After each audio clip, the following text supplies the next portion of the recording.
Hello, everyone. Today, you will hear an interesting story. Anton and Tatiana met a long 10 years ago. At the time, Anton was a young student at the police academy studying to become an investigator.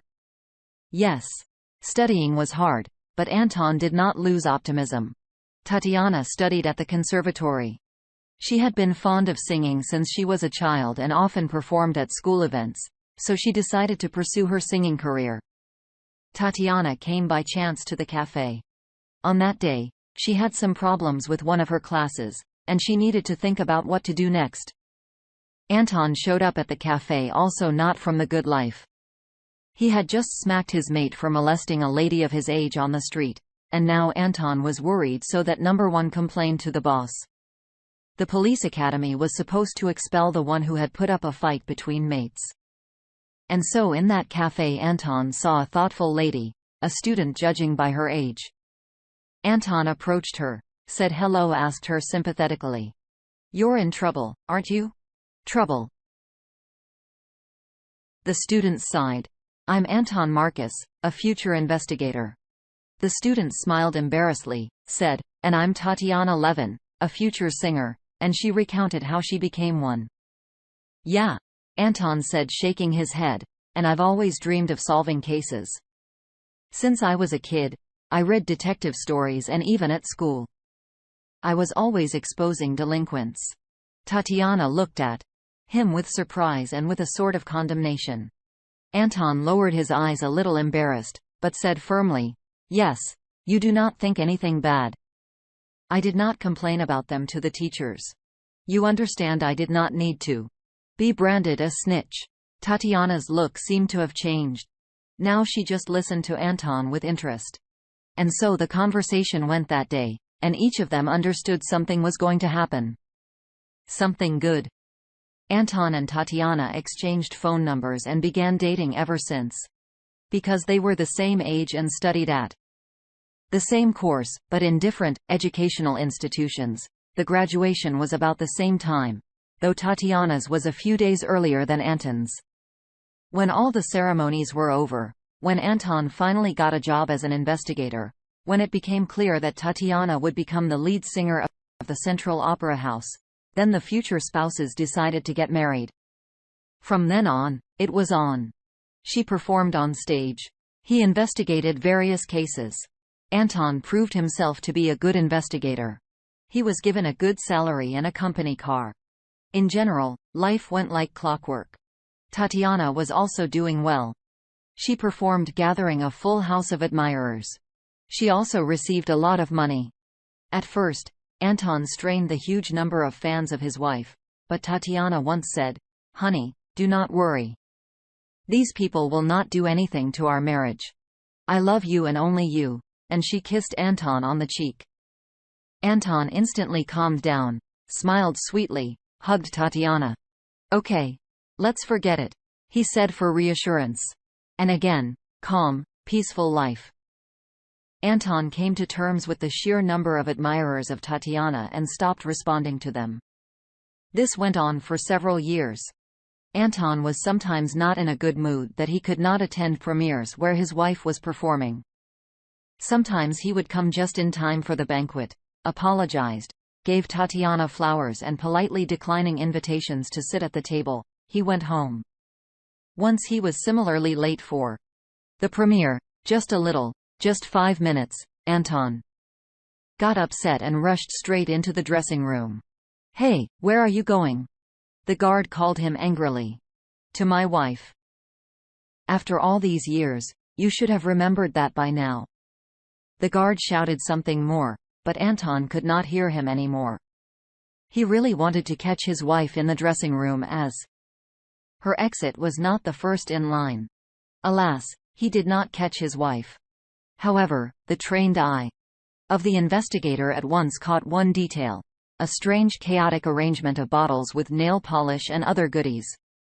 The fact that Tatiana always loved strict order, both at work and at home. And she demanded the same from her husband. It pissed Anton off sometimes, but he had learning to live with it. Okay. Anton consoled himself. Maybe this time, She was in a hurry to get to the stage, that's why it happened. He didn't ask his wife about anything that day. He decided to check on her the next day.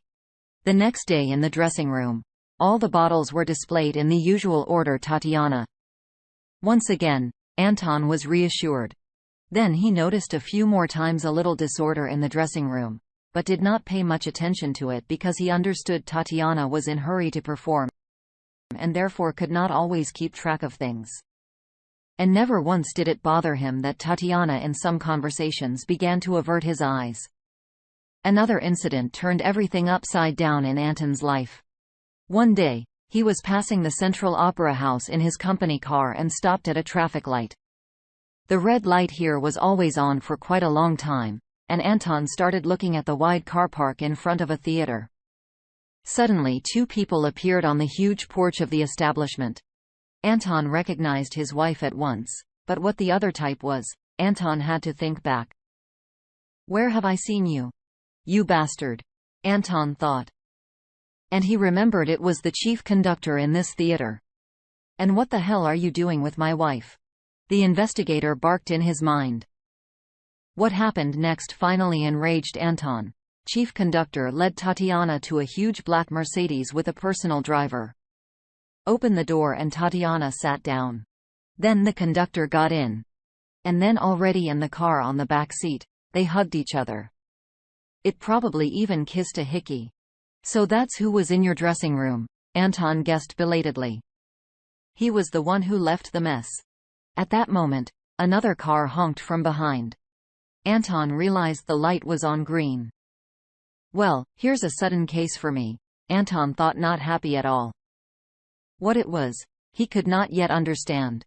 But he did when he handed in his shift at the investigator's office. After work, he approached the chemist, said in a low voice, "I have a work for you, but don't say anything," and slipped a large sum of money into his pocket. "Yes," the chemist said eagerly and also in a low voice. "Can you make a remedy that will make a person lose his or her voice?" "I don't need much. It would be enough to keep my wife from singing." The chemist hesitated and asked sympathetically, "Has she cheated?" "Yes." Anton answered hurriedly and asked, "Well, will you do it?"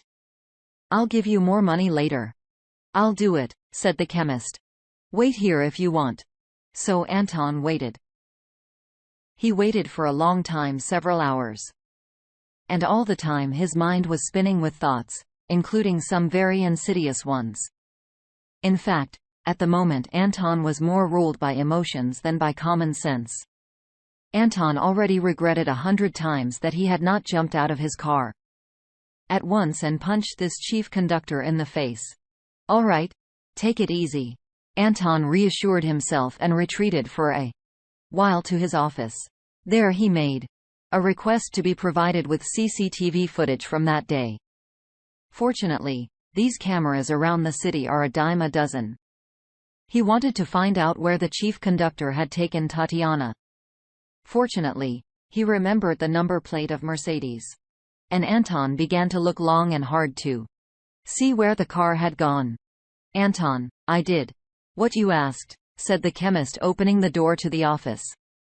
"You put it in your wife's coffee, and she won't be able to sing in her clear voice. Instead, you'll get a horrible noise that will make the audience's ears wither." Anton, not taking his eyes off the screen, answered, "Yes, thank you," and gave more money to the chemist. "Are you going home?" Later. Later. "Well, suit yourself." Eventually, Anton tracked down where the Mercedes had gone, some backwards place that not many people go to at all. Luckily, the driver stopped so that a CCTV camera could see the interior. The chief conductor said something to the driver, and he went somewhere. And then the conductor and Tatiana began to engage in a well-known thing right in the back seat of the car. Anton was so surprised by what was happening that he did not even turn on the video on the screen and did not record the shame for his wife afterwards, or rather he almost didn't. At the last moment, he did make a screen recording, but that short video showed the end of the process. After that, both the chief conductor and Tatiana straight into the camera. Anton felt uncomfortable. Even though it was already recorded, alas. Anton was not allowed to keep the video file on his computer and was only provided with broadcasting. And that's when Anton clearly recorded their faces. Yes, Anton said in a whisper and went home. His wife was already asleep, which amused Anton. He fell asleep himself. In the morning, he made Tatiana coffee, sprinkling inconspicuously what the chemist had created. He said with all kinds of kindness, "Sweetheart, I made you a drink." "Thank you, darling." Tatiana rejoiced and kissed Anton on the cheek. How Anton was infuriated by this hypocrisy. But there was no way out. It was necessary to the end of the role, so he kissed his wife back and hurriedly said that he had to move on to work. So early, Tatiana was surprised. Today, alas, yes. In fact, Anton was in a hurry to intercept the chief conductor on his way to the opera house. And Anton succeeded. As he drove onto the main city avenue, he noticed a Mercedes with the appropriate number plates ahead, pressed the accelerator of his company car and leveled up with the conductor's car. Next, he pressed the Mercedes against the curb, jumped out of the car, shoved his investigator's ID card at the driver and yelled, "Be right there. If you move, I'll put you behind bars." The driver seemed frightened and nodded his head. Then Anton went to the back passenger door, yanked it open and the conductor out of the back seat. "Are you out of your fucking mind?" shouted the man. A bald, bespectacled man with a puffy mustache and an elongated face, an obvious aristocrat. Well, or a man who looked like one. "You're the one who's a prick." Anton embarked out the same. "Do you know who I am?" "I am the chief conductor of the Central Opera House, Max Broom." Then Anton Grind showed his ID with feigned calmness and said, "Investigator Marcus, and I am here to see you on an unannounced case." The conductor lowered his arrogance, lowered his eyes. Apparently, he disliked investigators very much. And yet he asked, "What case is it with me?" "The case of my wife with whom you have been engaged." And Anton gave the address. "This is slander." The conductor shrieked. Anton grinned wickedly. "Dude, I'm an investigator and I have access to all the CCTV cameras in this. So don't wiggle. Besides here," he showed the footage he downloaded to his phone from the office computer screen. It's. The conductor gasped like a steam engine. He wanted to find the right words, but they left his head. God, what a shame, thought Max Broom doomfully. That's it. End of career, end of glory, end of everything. So what are we going to do now? Anton asked Anton bloatingly. Delete the tape, demanded the conductor. Otherwise, I'll hire a killer and he'll kill you. And that is a criminal offense. And you prove it. There is a witness. Anton nodded at the driver. The conductor's eyes flickered in panic. Finally, he rushed to the front door, opened it, threw the driver out and rushed, knocking down a man on the pedestrian crossing. Fortunately, there was only a few abrasions and a broken arm. That is when Anton called the police. What happened next, Anton learned by hearsay. It was like this: Broom had skidded through several intersections at a red light, at which point he was followed by 2 police cars. Broom gave cops the middle finger through the open window and swerved into a pedestrian zone. There he ran through several street cafes, demolished a soda machine and raced across a bridge over a man-made canal into the depths of the park, but not far. Trying to avoid hitting another person, Broom twisted the wheel sharply to the right, and the car flipped over, hitting a bump in the process. In the upside-down position, it rolled for a few dozen meters, rammed the parapet of another man-made canal and plunged into the water. It was not very deep, only a meter, but the car did a few somersaults and landed on the roof. The doors jammed and Broom himself was badly injured. The cause was drowning, as the medical experts later stated. Meanwhile, Anton returned home and posted on the internet video of Tatiana and Broom in the car. And on that day, there was another premiere, which was even partly going to be shown live on television. Or rather, not the whole premiere, just the beginning. Of course, Tatiana did not perform that day. She came home in tears and said, "Darling, I've lost my voice." "Yes. That happens to cheaters," Anton said. He looked indifferent, but the anger was boiling in him. Tatiana looked her husband in the eyes and realized denial makes no sense. "Anton, the investigator." All sniffed out and figured it out. "You have attacked the wrong man," he said. "I can smell a lie a mile away. You set me up so I wouldn't have a voice. Didn't you?" "Yes.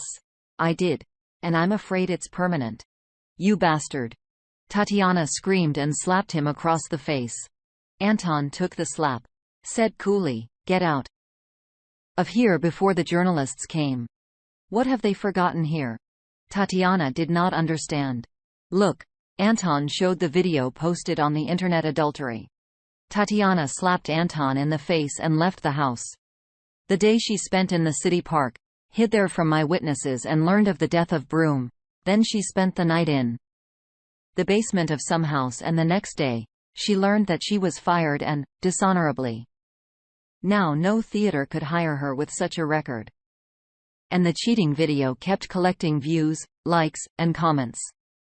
Soon Tatiana was recognized in the streets and poked her with the finger, though she did not look like the beautiful opera singer at all. The fact is that while there was a divorce case, Tatiana lived on the street eating out of dumpsters and so on. In general, she led the life of a vagrant. However, people are people, and soon they forgot about the affair, and the video on the internet was lost. Just as the trail of Tatiana was lost too. One thing is clear, she could not end well, and it is unlikely that she lived to a ripe old age. And Anton, in turn, met a new soloist of the same opera house. The woman was divorced and was bringing up a 7-year-old son on her own. The lady's appearance was, frankly speaking, rather ugly, but that was not what made Anton fall in love with the singer. Her name was Linda. Linda turned out to be very kind and faithful as well as understandable, and her voice was much clearer than Tatiana's. Linda had a lot of good points. Her son Yuri was at first wary of the newcomer in the family, but then he accepted Anton as his father. And on the same day, Linda declared, "Now that Yuri had accepted you, the wedding could be arranged." "Do you agree?" "I agree," said Anton. They lived happily ever after. Dear listeners, your support is very important to us. If you like our story, please like, comment, and subscribe. It's very motivating for us. We need your feedback to improve our content.